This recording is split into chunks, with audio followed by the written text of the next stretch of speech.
Yes, students, good morning. In the previous class, we discussed about the inverting and non-inverting type of a ZCD, that is zero crossing detector. Here also we have another type of a zero crossing detector. All the zero crossing detector, the function remains the same, so it will detect the zero crossing of the input signal. Okay. So the another type of zero crossing detector which today we are discussing is a capacitor coupled zero crossing detector here. Okay, so it is almost similar to that of the conventional zero crossing detector which you are using.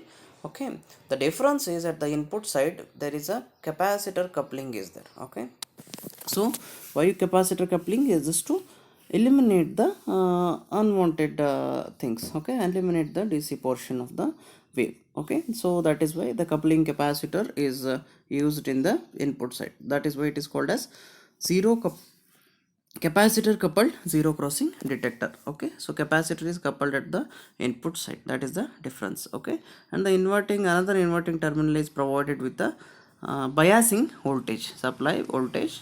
So that is the difference, except that. So the function of this is to compare the two signals, and whenever the input line crosses the zero line, okay, when input signal crosses the zero line, it will detect and produces the pulses. That is the function here. This is the function is also similar.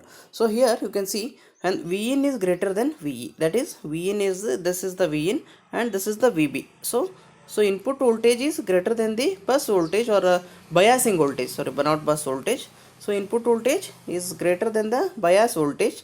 The output switches from positive saturation to positive saturation from negative saturation. That means, so input voltage, if it is more than the bus biasing voltage, then the output will be switches to positive saturation from the negative saturation. Initially it will be at the negative saturations. When the input voltage becomes more than the biasing voltage, it will switches to positive saturation. Similarly, vice versa. When the input voltage is less than the bus voltage, this is the input voltage and this is the bus voltage. When it is less than the bus voltage, so the switches from negative saturation to positive saturation. That is the difference. Okay.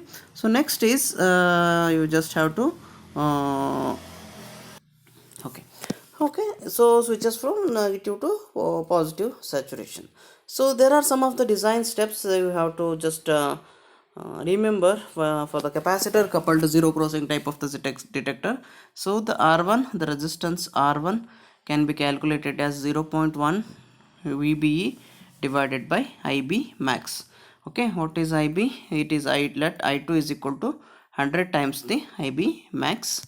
These are some of the assumptions that you have to take for the capacitor coupled zero crossing, and the biasing voltage is 0.1 volts. Okay, and the capacitor C1 is calculated as 1 divided by 2 pi FL R1 divided by 20. Okay, so the derivation parts are not included here, so only you have to remember the various equations to calculate the different formula, different parameters. Okay, next from the figure here, VR2 is equal to VCC minus VBB. VR2 is nothing but the voltage across the resistance R2. Okay, that is VCC minus VBE is VB is the voltage across VR2. Similarly, voltage across R3 is same as the voltage at the VB. Okay, so that is the difference. Now, so R2 is once again VR2 divided by I2. R3 is VR3 divided by I2. Okay, that is the V is equal to IR formula. Now go for the design a capacitor coupled zero crossing detector using op-amp 741, having a IB max is equal to 500 nanoamps. IB max value is 500 nanoamps, and the minimum signal supply for 500 hertz. The supply voltage are 12 volts. Okay, you have to design the capacitor coupled zero crossing detector. So from the whatever the parameters we are assumed, so I2 is equal to 100 times the IB max. So you have to calculate I2. Then VB is 0.1. It is from the above parameters which we noted. Okay, so VR2 is equal to this also equation, VCC minus VB. VCC 12 is given, VB is 0.1. So your VR2 is 11.9 volts. Similarly, R2 is VR2 divided by I2. So R2 is 238 kilo ohm. Similarly, VR3 is equal to VB. VB, this is also from the above equation, that is we listed out. Okay, So R3 is equal to VR3 divided by I2. VR3 is 0.1, I2 is whatever the value here calculated. Substitute and calculate your R3, that is 2 kilo ohm.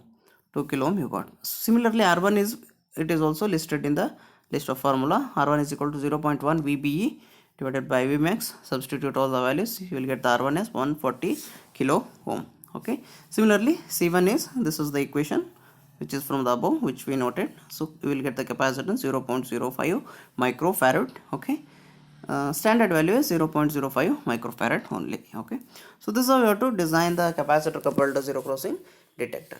Okay, so next type of the comparator circuit is regenerative comparator. Okay, regenerative comparator is also called as the schemic trigger circuit. Okay, so we have seen the basic comparators where the op amp is used as a open loop mode. Okay, whatever the till now we discussed, in that cases op amp is used in the open loop mode. Okay, so as the open loop gain of this op amp is very much high, okay, very smaller signals which can also cause the trigger the comparator to change the its state. Okay, small voltage, if they are open loop in configuration, so very smaller voltage can trigger the operational amplifier to change its state.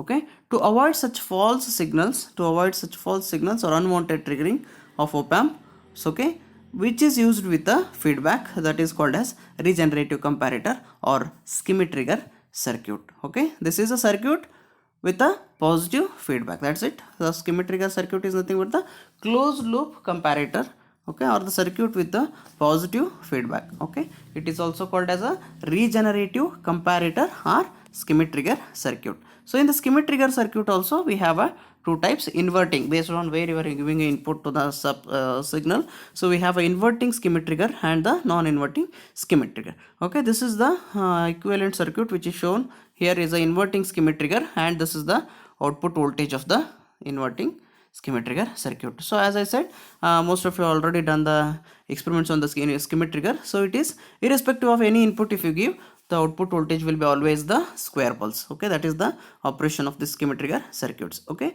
here it is given. So this circuit converts an irregular shaped waveforms to square wave, square pulse, known as a schemic trigger circuit here. So input is Vn, that is what. So the input voltage Vin triggers the output voltage. See here, input voltage Vin triggers the output voltage V0 every time when it exceeds the certain voltage level. Okay, so that is called as a upper threshold point, upper threshold voltage, or UTP, upper threshold point. Okay, so that is the UTP value. Similarly LTP is once again when the input voltage V0, so when the input voltage V0 hit the saturation, then the voltage across which is called as a your upper threshold voltage. Okay, so upper threshold voltage and the lower threshold voltage. So when the V0 is at the negative saturation, so it is called as a lower threshold voltage. When V0 is at the positive saturation, it is called as upper threshold voltage. When the V0 is at the negative saturation, so that is called as a lower threshold point. Then what is threshold point? It is already explained in the above. Okay, so similarly, how to calculate the three threshold values, upper threshold and lower threshold values, is so using this formula VUTP, you can take it as UT. So that is upper threshold voltage, it is R1 divided by R1 plus R2 into positive V saturation. Lower threshold is R1 divided by R1 plus R2 into negative V saturation. Then hysteresis voltage V hysteresis is given by, it is the difference of UTP minus LTP, UTP minus LTP. You can calculate R2 using this equation, that is VUT divided by I2. Similarly I2 is R1 is equal to V0 minus VUT divided by I2. Using that equations you can calculate the